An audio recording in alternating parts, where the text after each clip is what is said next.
So I've got a online school, a meditation school, and at the minute there's over 600 people in there. I've had well over 1,000 people that I've trained and taught, and I've come to realise that there are specific aspects to the ones who remain consistent and meditate for years and years and years and get amazing rewards from the practice. The people who struggle to meditate consistently, or that are on and off with it and don't make much progress, don't value truth or God or the divine, which is the real purpose of meditation. And before that scares you off, I hope it doesn't, but before that has an impact on you, it's important that I make it clear that meditation has levels. So from a Western perspective, meditation is for healing, meditation is for curing or managing anxiety, it's for helping with sleep, it's for calming us down. It's for these types of reasons. Now, they're perfectly valid. I'm not trying to discount them. I'm not saying that meditation isn't for that, or that it won't help with those things, or that those things are unimportant. They do, and that's fine.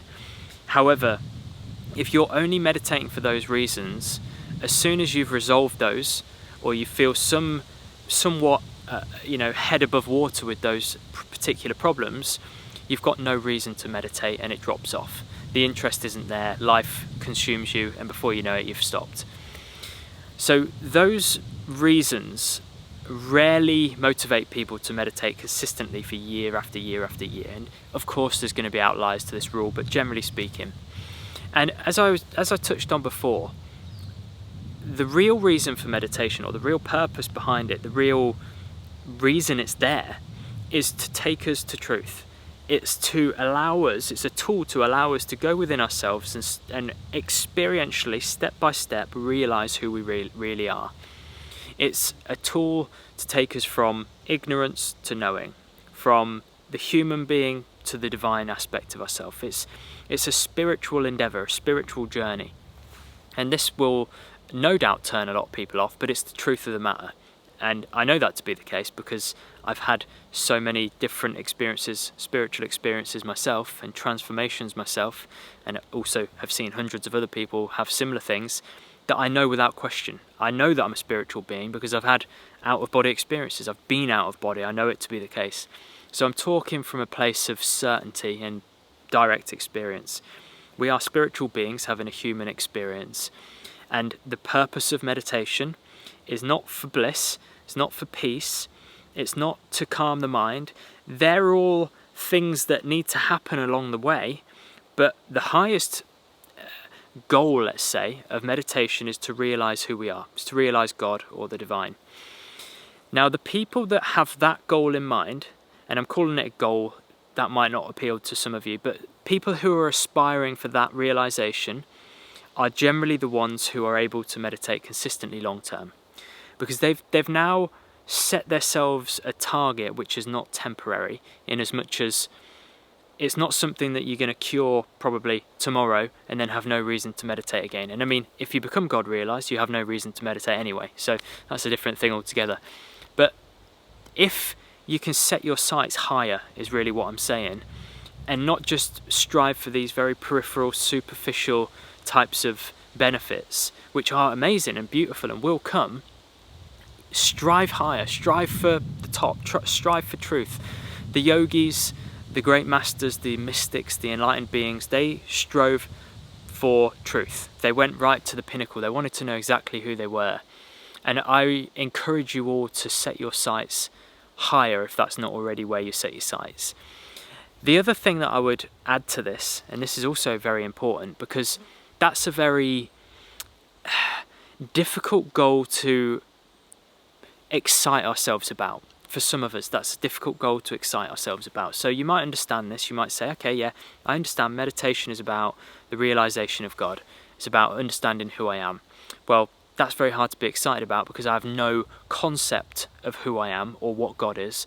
And so I've got nothing, there's no finish line with a sack of, a chest of gold that you can picture in your mind and know to be what you're going to be receiving. But what I would say is contemplate this world. Contemplate everything that you see. And allow that contemplation to bring up in you this sense of awe.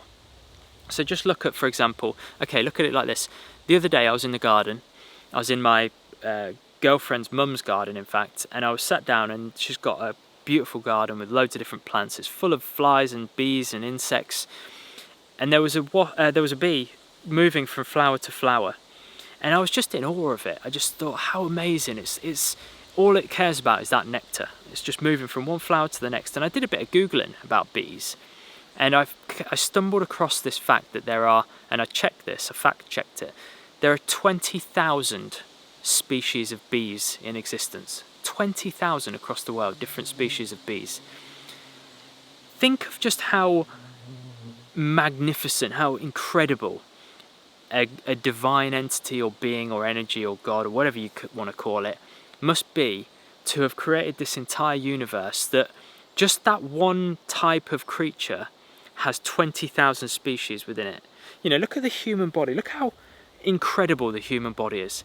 Look how amazing nature is. I breathe out carbon dioxide that the trees breathe in, and they exhale oxygen, which we breathe in. I mean, it's just ridiculous, isn't it? The whole process of nature, you know, looking out into space and seeing millions and millions and millions of stars. It's beyond our ability to comprehend.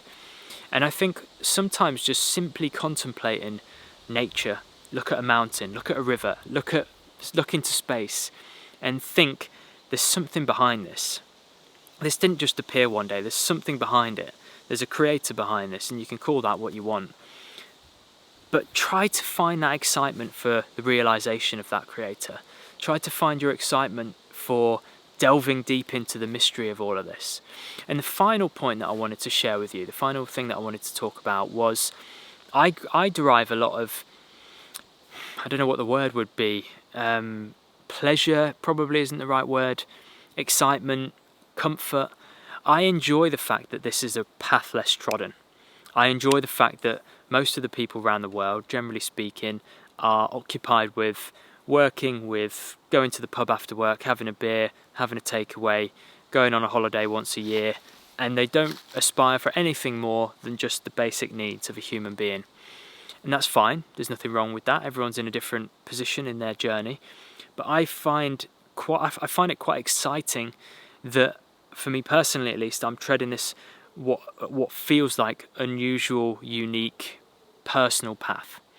And so a combination of those three things, and I've noticed this in a lot of other people who meditate consistently year on year and really see the transformation from it, is that they strive for truth, they strive for the highest, whatever you want to call that, God, the divine, realization, it doesn't matter.